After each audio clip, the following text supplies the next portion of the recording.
Buenas tardes y bienvenidos al 7º día de la novena a Nuestra Señora del Viso. Hoy la misa y la novena es intención especial a la parroquia de Salas. Preside esta Santa Misa don Francisco Javier Fernández Conde, párroco de la Unidad Pastoral de San Tirso, y concelebra don Alejandro Sanzo Lombardero, párroco de la Unidad Pastoral de Salas. Será cantada por grupo vocal Armonía 6, dirigidos por Daniel Lugo Áñez. Hoy, una vez finalizada la novena, haremos el nombramiento de los cofrades de honor 2023.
Del Hijo y del Espíritu Santo. Amén. La gracia de nuestro Señor Jesucristo, el amor del Padre y la comunión del Espíritu Santo estén con todos vosotros. Y con tu espíritu. Antes de encontrarnos con el Señor, con su palabra y con la Eucaristía, comencemos reconociendo nuestra condición de humanos, de pecadores, de limitados. Reconozcamos ante el Señor nuestras faltas.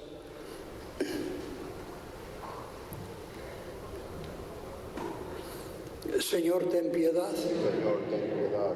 Cristo, ten piedad. Cristo, ten piedad. Señor, ten piedad. Señor, ten piedad.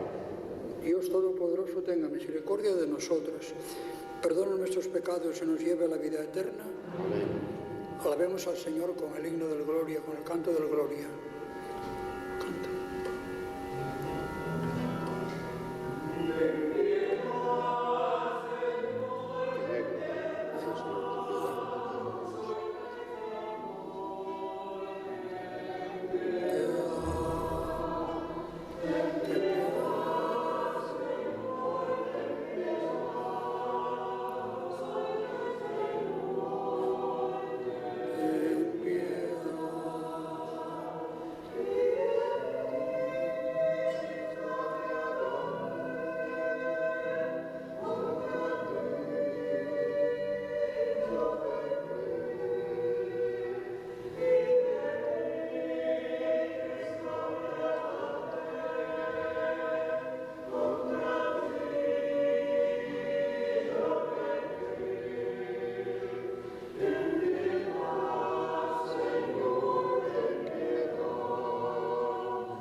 Te pedimos, Señor, que nosotros, tus siervos, gocemos siempre de salud de alma y cuerpo, y por la intercesión de Santa María la Virgen, líbranos de las tristezas de este mundo y concédenos las alegrías del cielo.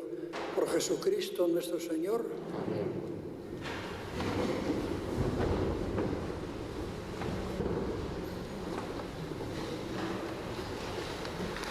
Lectura del primer libro de los Reyes. En aquellos días, cuando Elías llegó hasta el Horeb, el monte de Dios, se introdujo en la cueva y pasó la noche.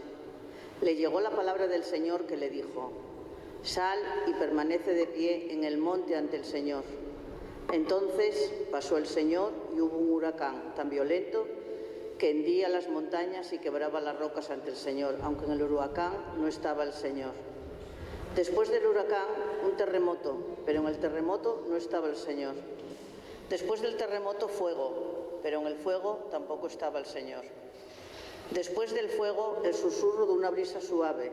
Al oírlo, Elías cubrió su rostro con el manto, salió y se mantuvo en pie a la entrada de la cueva. Palabra de Dios.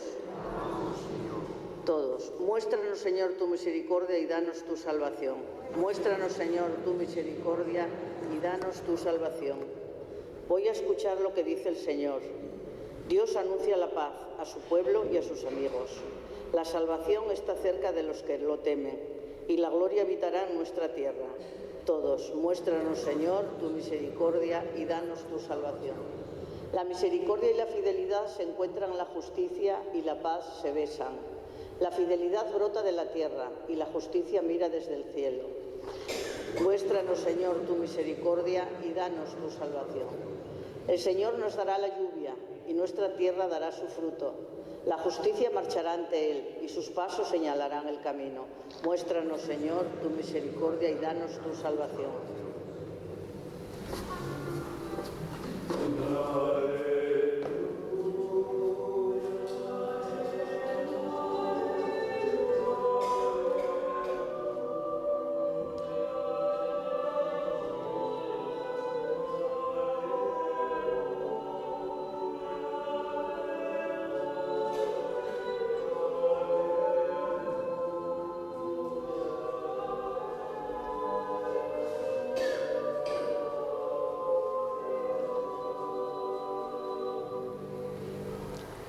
Lectura de la carta del apóstol San Pablo a los romanos. Hermanos, digo la verdad en Cristo, no miento. Mi conciencia me atestigua que es así.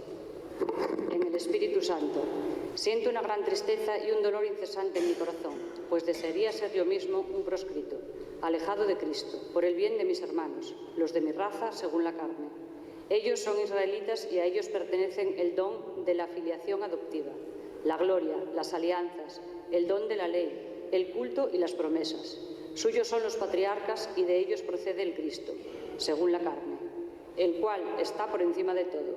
Dios bendito por los siglos. Amén. Palabra de Dios.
El Señor esté con vosotros.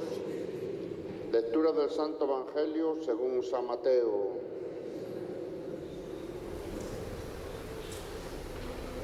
Después de que la gente se hubo saciado, Jesús apremió a sus discípulos a que subieran a la barca y se la adelantaran a la otra orilla, mientras él despedía a la gente. Y después de despedir a la gente, subió al monte a solas para orar. Llegada la noche estaba allí solo. Mientras tanto, la barca iba ya muy lejos de tierra, sacudida por las olas, porque el viento era contrario. A la cuarta vela de la noche se les acercó Jesús, andando sobre el mar. Los discípulos, viéndole andar sobre el agua, se asustaron y gritaron de miedo, diciendo que era un fantasma. Jesús les dijo enseguida: «Ánimo, soy yo, no tengáis miedo».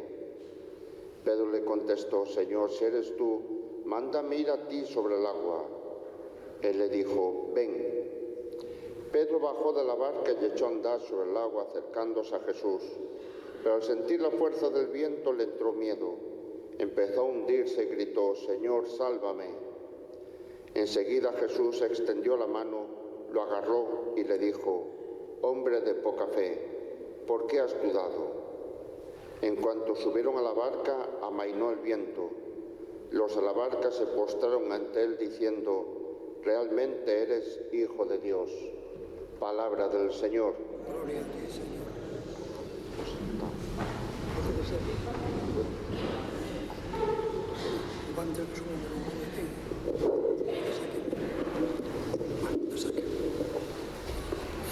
Queridos hermanos, acabamos de escuchar una lectura del Evangelio de San Mateo que habla de un prodigio extraordinario, Pedro caminando sobre las aguas, pero detrás, viendo un poco y leyendo despacio este acontecimiento, estamos viendo que está tratando un tema que es central en el Evangelio de San Mateo, el tema de la fe. Pedro quería cerciorarse que aquella persona que veían sobre las aguas que era Jesús, y le pidió como prueba que él mismo empezara a andar sobre las olas. Salió de la barca, saltó, empezó a andar y de repente tuvo miedo y empezó a hundirse. Y el Señor le da la mano, le coge por la mano, le sostiene y le dice: «Hombre de poca fe». Es un adjetivo, de poca fe es un adjetivo en lengua griega que se percibe y que tiene un contenido interesante, porque a continuación, enseguida, el Evangelio de mañana, cuando habla del domingo pasado, cuando bajaban los apóstoles, los discípulos de Jesús, los preferidos del Tabor, después de la transfiguración, encontraron a los que estaban abajo, tenían un problema grave con un endemoniado que no podían echarlo. Jesús les increpó también y les dijo la misma expresión: hombres de poca fe, la misma expresión que utiliza en el Evangelio de hoy para animar a Pedro y que aumente su fe, que crea plenamente en él. Si nos preguntáramos qué es la fe según nos la explica, nos la enseña, escribe el Evangelio de Mateo, en primer lugar tenemos que desechar una fe que se puede traducir en admitir verdades, admitir planteamientos teóricos, admitir credos, dogmas. La fe en el Evangelio de Mateo es mucho más sencilla, pero es también mucho más profunda. Creer en Jesús significa admitirle como es, admitirle como persona, admitirle lo que predica, lo que dice, pero también admitirle a Él y aceptar que Él es Salvador no solamente de lo espiritual, sino también en lo humano. Admitirle como Salvador, admitirle como hombre que nos puede dar la salud y la salvación, ese es el contenido fundamental de la fe. Por lo tanto, es una especie de crítica a una experiencia o a una manera de entender la fe, a veces demasiado teórica. En el fondo, si nos damos cuenta, a nivel humano, cuando creemos en alguien, creemos no solamente porque nos dice cosas que sean coherentes, sino porque la admitimos como persona. A una persona que no queremos, a una persona que no amamos, a una persona de la que desconfiamos, no tenemos fe en ella, no la admitimos en nuestra vida. Esto es la fe de la que habla Mateo en el Evangelio, hablando de la fe que nos pide el Señor. Tenemos que preguntarnos cómo es nuestra fe, si adolece quizás de teorías, de dogmas, de no sé qué, o más bien más allá. Es la fe fundamentalmente que consistiría en ese encuentro con el Señor, con Jesús vivo, y admitirle en nuestra vida. Si me preguntarais, ¿y dónde encontramos al Señor? ¿Cómo podemos verlo como vemos una persona, como nos encontramos con las personas humanas en las que confiamos y en las que tenemos fe? Bueno, en muchos sitios encontramos al Señor, pero yo creo que también, y no podemos olvidarlo, encontramos al Señor en la vida cotidiana, en la vida diaria, en los acontecimientos de los que somos protagonistas y los que no somos. La vida está llena de acontecimientos, de signos, de actuaciones, de problemas, a veces de catástrofes. Y podemos hacernos tranquilamente esa pregunta: ¿dónde está el Señor? ¿Dónde está la voluntad del Señor? ¿Por dónde pasa la voluntad del Señor? A veces esa pregunta es dolorosa, es fuerte. Imaginaros, por ejemplo, esta pregunta hecha detrás de la muerte de alguien que queremos mucho. ¿Cuántas veces, no sé, la muerte de un niño, por ejemplo, un accidente absolutamente inesperado, el COVID que nos llevó, yo por lo menos puedo decirlo como experiencia personal, nos llevó a amigos casi sin poder despedirse de ellos? Y la pregunta es una pregunta fuerte, dolorosa. ¿Por dónde pasa la voluntad del Señor? ¿Por dónde pasa esa voluntad para encontrarnos con Él? ¿Dónde está Jesús? Jesús en mi lugar, ¿cómo se comportaría? ¿Qué haría? Eso es la fe viva, la fe en el fondo contemplativa, la fe personal, la fe verdaderamente cristiana, no la fe teórica de admitir una serie de dogmas más o menos elaborados a través de la historia, sino esa fe viva que supone encontrarse con el Señor en los acontecimientos y encontrarse con Jesús. Partiendo de esta idea sencilla de la fe, podemos dar un paso más y preguntarnos: ¿cómo era la fe de la Virgen? Estáis celebrando la novena del Viso, una novena. Yo vine aquí varias veces y sé que tenéis mucha devoción a la Virgen del Viso. Yo también fui varias veces. Y podemos preguntarnos hoy, esta tarde, a la luz de lo que partiendo del esquema de lo que es la fe enseñada por Mateo, preguntarnos cómo era la fe de María, cómo era su fe. Yo recuerdo hace unos años que estuvimos en Tierra Santa, estuvimos en Nazaret, yo y unos amigos, y estuvimos en Nazaret 2 o 3 días y bajábamos a la iglesia en Nazaret. El actual Nazaret es una gran basílica del siglo XIII, pero en la cripta, en la parte baja, hay una capilla muy hermosa y la tradición dice que está hecha esa capilla, ese altar, hay un pequeño retablo sobre la casa de la Virgen. Hay unas cuantas casas pequeñas de adobe. El barrio antiguo de Nazaret posiblemente fuera esa u otra parecida.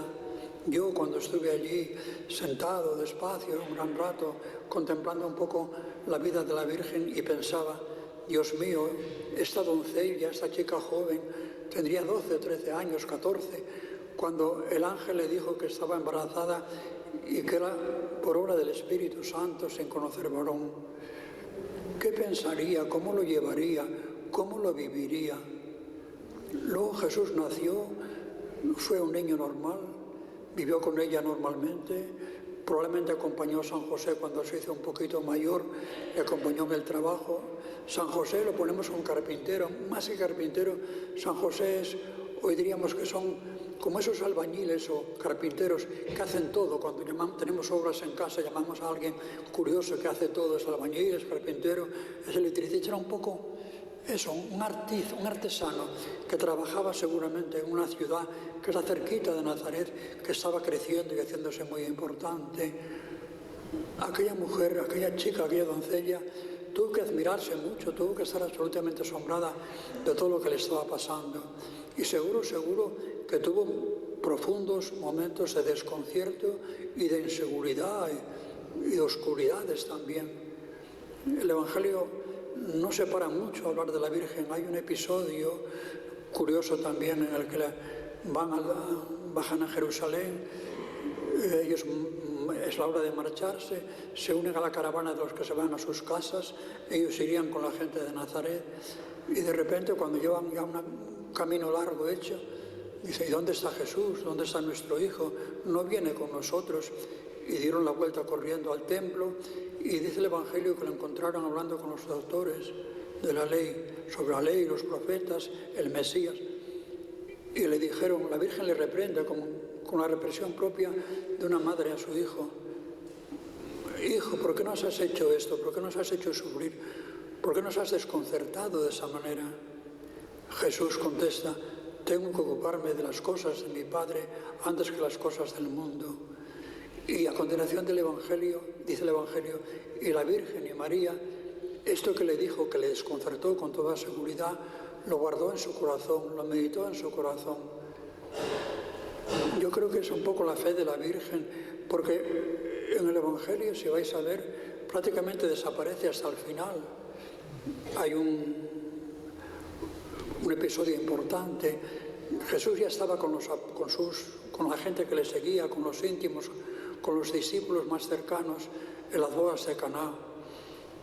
Y la Virgen anticipó un poco el reino de los cielos, el reino de Dios, sacándole un poco de la manga casi sin quererlo, ese milagro de las bodas. Yo también estuve ahí en Caná. Caná hoy día, bueno, la iglesia es una basílica bonita del siglo V, tiene un pórtico, luego tiene un patio interior muy bonito y está lleno de tinajas grandes. Una de aquellas ninguna es la de las bodas de Caná. Incluso en Oviedo tenemos una que dices que una de las 6 tinajas de Caná no es cierto, bueno, no es histórico. Se parecería un poco a esa, pero no se puede justificar. En cualquier caso, y eso es importante, el Evangelio presenta a María como sacándole casi antes de tiempo ese milagro de las bodas para hacer feliz a un matrimonio que se veía con muchos problemas porque se le acababa el vino y en una fiesta larga como la de los matrimonios de aquella época era complicado que se faltara el vino, faltaba casi todo. Y luego desaparece del Evangelio. Hay también un episodio que llama mucho la atención, que podía hablarnos un poco del desconcierto de la Virgen, del desconcierto de María ante el estilo de vida y ante el estilo de predicación que llevaba Jesús, porque Jesús salió de su casa joven, cuando todo el mundo que esperara que se quedara en su casa, que se casara, que tuviera hijos, que prolongara aquella, y de repente se marcha, deja sola a María, se va al desierto a escuchar a Juan, y luego, después de matan a Juan por su cuenta, empieza un movimiento que es el movimiento cristiano con sus apóstoles, desconcertante, mucha gente no lo entendía, y es casi seguro que la Virgen tampoco entendía demasiado, que María tampoco entendía demasiado del nuevo estilo de predicación de aquel que se decía Mesías, que le decían Mesías, que creía en él porque ya había hecho las bodas de Caná, pero va con alguien de su familia y quiere llevarlo a su casa, quiere apartarlo, y Jesús la reprende y dice, cuando le dice, aquí están tu madre y tus hermanos que quieren llevarte, dice, decirle que ni siquiera va y le contesta nada, decirle que mi padre, que mi madre y mis hermanos son los que me siguen, sois vosotros. Y María se marchó. Y estoy seguro que en esos 3 años de vida pública de Jesús, eso que decía Mateo al principio, que guardaba todas las cosas en su corazón, era lo que hacía, meditar, pensar, reflexionar. ¿Para qué? Yo creo que ese proceso de oscuridad de María, pensando, meditando, reflexionando, viviendo de la experiencia de fe, desconcertada seguro muchas veces, la maduró para algo muy importante. En el momento decisivo de la vida de Jesús, al pie de la cruz, estaba ella con las parientas de ella, allí estaba al pie de la cruz. Cuando fue desclavado de la cruz, al día siguiente, cuando ya se anuncia la resurrección. Pero es curioso, es llamativo y es extraño que el Evangelio cuenta otras apariciones, por ejemplo la de María de Magdala, que era muy amiga de Jesús, pero no cuenta la de María. Seguro que María también tuvo su aparición después de la resurrección. La vida de María en silencio, en un segundo plano, viendo un poco desde lejos, por así decirlo, la vida de Jesús, maduraba todo aquello en su corazón y estaba preparándose para el momento culminante de su vida, que fue al pie de la cruz. Aceptó aquella ofrenda sangrienta del Señor ante el Padre. Se convierte en madre corredentora, madre que amaría mucho a su Hijo. Pensad un poco lo que significaría para ella verlo colgado en la cruz con aquellos 3 ladrones. Corazón de madre, cómo se partiría, cómo sangraría, pero lo aceptó como corredentora prácticamente. Yo creo que esa línea de María, en la oscuridad, en el silencio, tal vez en el desconcierto, siguiendo a Jesús desde lejos, un poco de oídas nada más, pero meditándolo todo lo que oía y sabía de Jesús, que fue madurando para aceptar el gran momento de la cruz, de la Pascua, de la dimensión dolorosa de la Pascua, que es la muerte, para decir que sí como corredentora. El Señor en la cruz le dijo a Juan: ahí tienes a tu madre, y le dijo a su madre: madre, ahí tienes a tu hijo. Era pariente de Juan. Entonces, la última parte de María la vemos, y la iconografía primera la pinta muchas veces, la vemos también en iconos preciosos, sobre todo bizantinos, como madre de la Iglesia, como cabeza de la Iglesia, de tal manera que algunos teólogos predican de María lo que predican de la Iglesia en general. Es madre, es cabeza, es símbolo de la Iglesia. Seguro que se marchó con Juan, y Juan Evangelista se fue a lo que entonces llamaban Asia Menor, la actual Turquía, al sur, en Éfeso. Allí vivió Juan hasta que le desterraron, y allí vivió con toda seguridad María con él. La iconografía cristiana, la arqueología de esa zona del Mediterráneo, de Éfeso, ahí tiene una serie de cuevas rupestres y tiene cosas muy hermosas donde la Virgen es protagonista. Yo creo que, bueno, pensando en María, pensando en la Virgen en general, en esta novena del Viso, como resumen final, como conclusión, que aprendamos como ella a ver cómo es la vida, cómo son los acontecimientos, qué sentido tienen, por dónde pasa Jesús, dónde está Jesús, qué haría Jesús en nuestro lugar. Y de esa manera nuestra fe se convierte también en oración. Es un tipo de oración contemplativa. A veces la oración es pura repetición de fórmulas una tras de otra y no pensamos en nada. La oración fundamental es aquella que nos une con Dios, y cuando contemplamos la vida con estos ojos, por dónde pasa la voluntad del Señor, dónde está Jesús, nuestra oración es una oración auténticamente contemplativa y nos une profundamente con el Señor.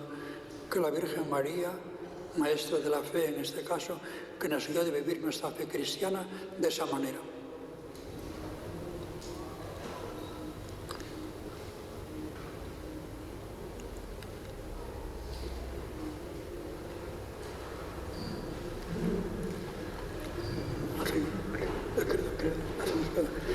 Nos ponemos de pie para hacer nuestra confesión de fe.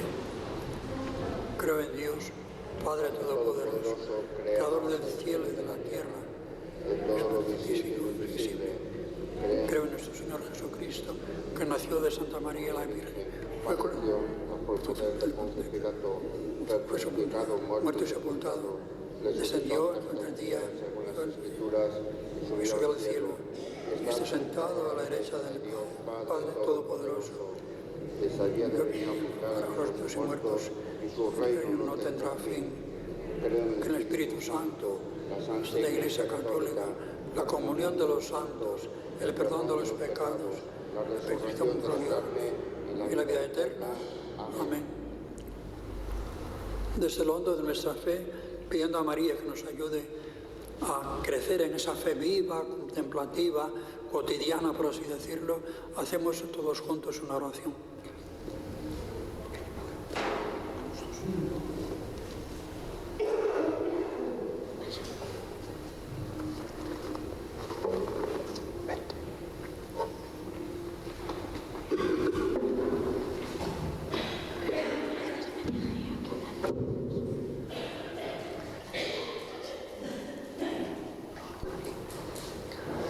Por todos los creyentes en Cristo, en comunión con María, Madre de la Iglesia, roguemos al Señor. Te rogamos, óyenos. Por los pastores de la Iglesia, en comunión con María, Reina de los Apóstoles, roguemos al Señor. Te rogamos, óyenos. Por los que rigen las naciones, en comunión con María, Reina de la Paz, roguemos al Señor. Te rogamos, óyenos. Por todos los que sufren, en comunión con María, consuelo de los afligidos, roguemos al Señor. Te rogamos, óyenos. Por nosotros aquí reunidos, por nuestras familias, por nuestro pueblo, en comunión con María, Madre de Jesús y Madre nuestra. Roguemos al Señor. Te lo damos, oye.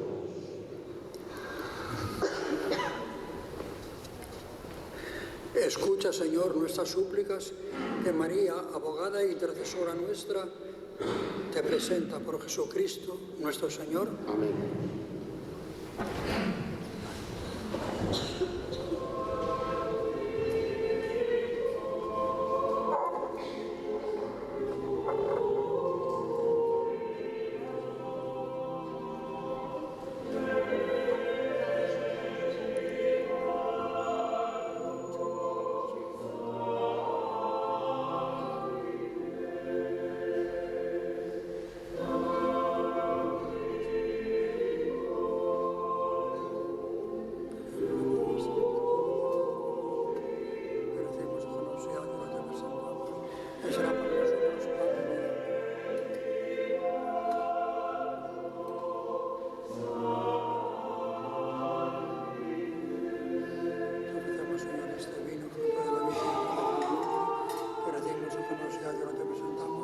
Será para nosotros bebida de salvación.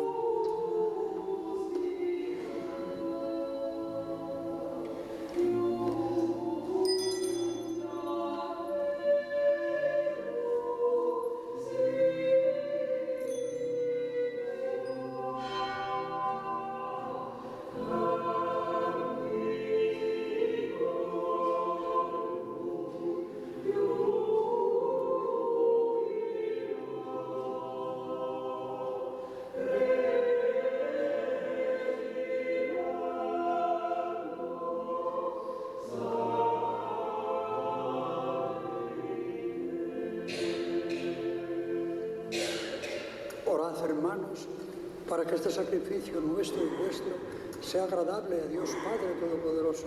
Señor, reciba todo nuestro sacrificio por avance y por su nombre, para nuestro bien y de toda su santa Iglesia. Recibe, Señor, las oraciones de tu pueblo, junto con la ofrenda de este sacrificio, para que, por intercesión de Santa María, Madre de tu Hijo, no quede frustrado ningún buen deseo, ni petición alguna sin respuesta. Por Jesucristo nuestro Señor. El Señor esté con vosotros. Levantemos el corazón. Demos gracias al Señor nuestro Dios. Es justo y necesario. En verdad es justo y necesario, es nuestro deber y salvación, darte gracias siempre y en todo lugar, Señor, Padre Santo, Dios Todopoderoso y Eterno, y alabarte debidamente en esta celebración en honor de la Virgen María. Ella, al aceptar a tu Verbo con inmaculado corazón, mereció concebirlo en su seno virginal, y al dar a luz al Creador, preparó el nacimiento de la Iglesia. Ella, al recibir junto a la cruz el testamento de tu amor divino, tomó como hijos a todos los hombres, nacidos a la vida sobrenatural por la muerte de Cristo. Ella, esperando con los apóstoles la venida del Espíritu, al unir sus oraciones a las de los discípulos, se convirtió en modelo de la Iglesia suplicante. Desde su asunción a los cielos, acompaña con amor eterno a la Iglesia peregrina y protege sus pasos hacia la patria celeste hasta la venida gloriosa del Señor. Por eso cantamos con los ángeles y los santos.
Santo eres en verdad, Señor, fuente de toda santidad.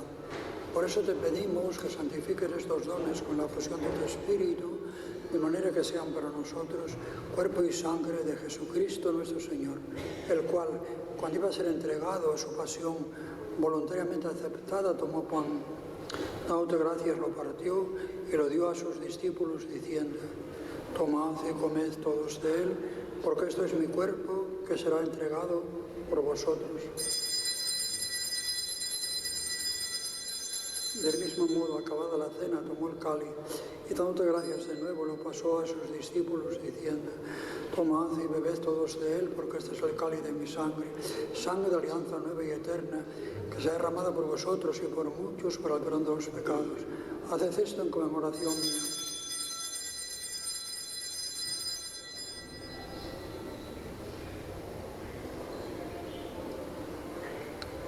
Este es el misterio de nuestra fe.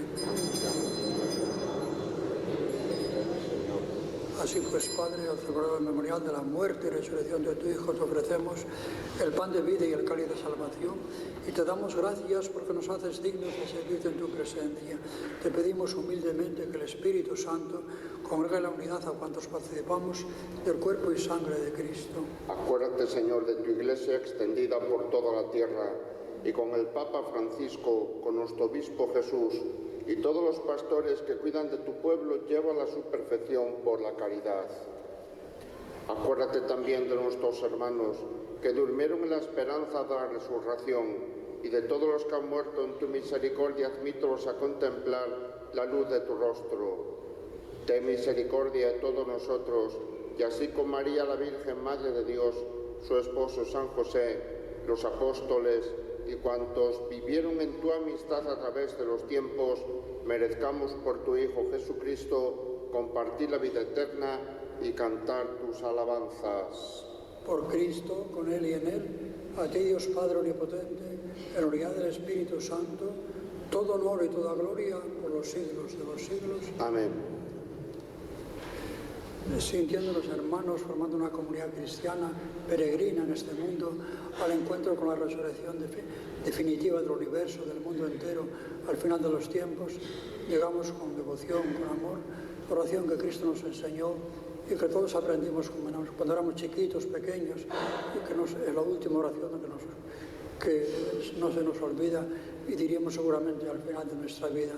Llegamos con devoción, por lo tanto, el Padre nuestro.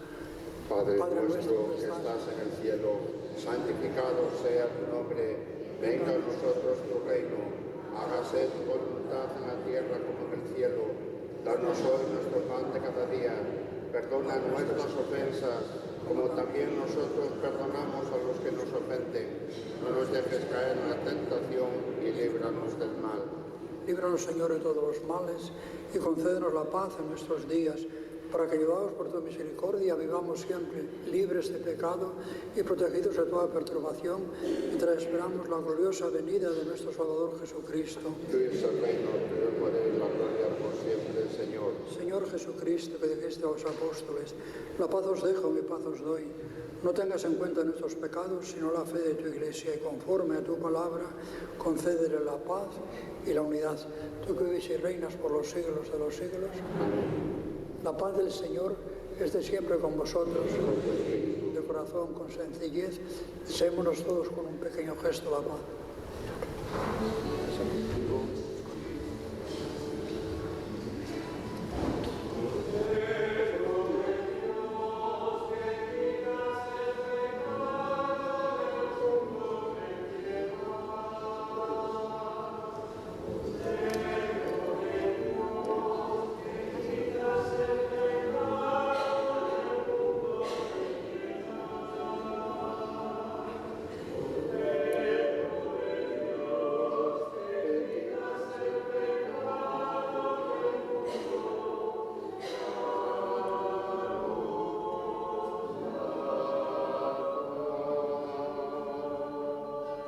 Este es el Cordero de Dios, que quita el pecado del mundo. Dichosos llamados a la cena del Señor.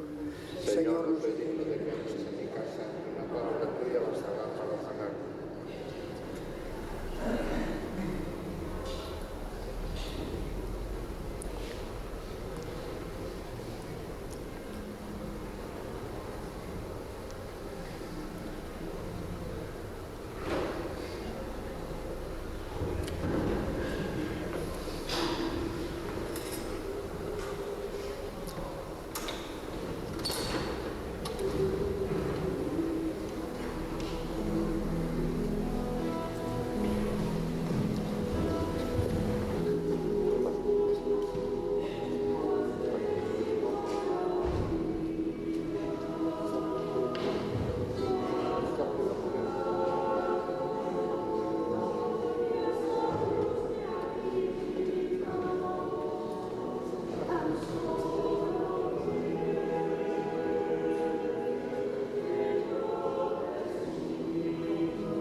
Después de celebrar la Eucaristía, te rogamos, Señor, que cuando veneramos la memoria de Santa María, siempre Virgen, nos sentemos un día a la mesa del banquete del reino de los cielos. Por Jesucristo nuestro Señor. El Señor esté con vosotros. La bendición de Dios Todopoderoso, Padre, Hijo y Espíritu Santo, descienda sobre todos vosotros. ¿Qué es la novena? La novena. Novena a la Santísima Virgen. Oración preparatoria.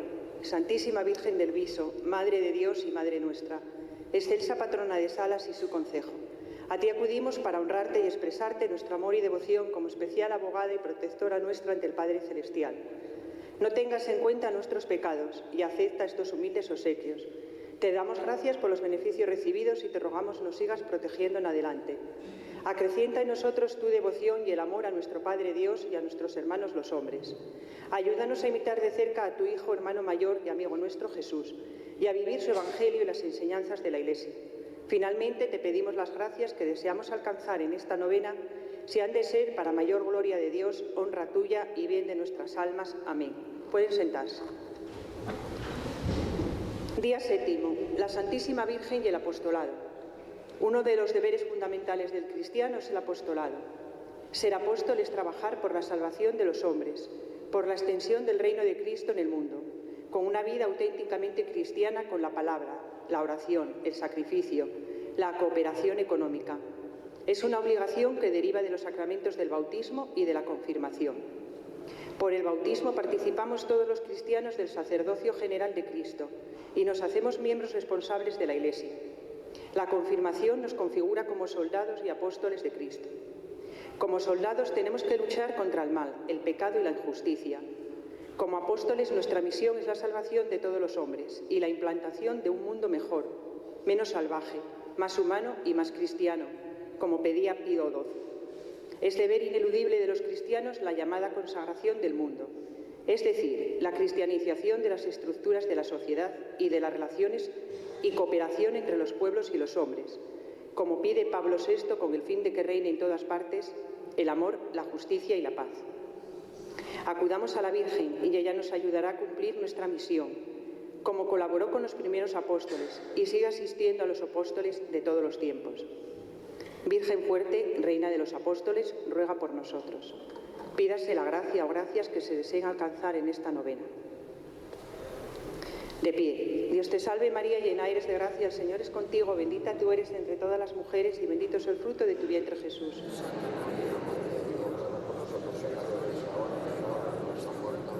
Dios te salve María, llena eres de gracia, el Señor es contigo, bendita tú eres entre todas las mujeres y bendito es el fruto de tu vientre Jesús.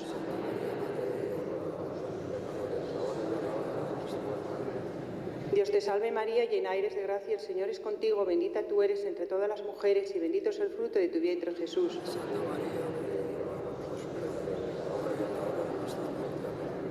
Gloria al Padre, al Hijo y al Espíritu Santo.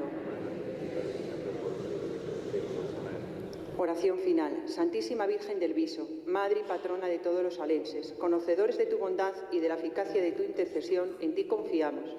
En tus manos ponemos nuestra vida, nuestros problemas, nuestros afanes, nuestros deseos. Aunque indignos y pecadores, somos hijos y protegidos tuyos. Muestra que eres nuestra Madre y Patrona y acógenos bajo tu protección. Atiende nuestras súplicas, líbranos de los males de alma y cuerpo y guíanos por el camino que conduce a la casa del Padre, para que después de nuestro peregrinar por este mundo lleguemos a vivir allí para siempre en tu compañía. Amén. Dios te salve, Reina y Madre.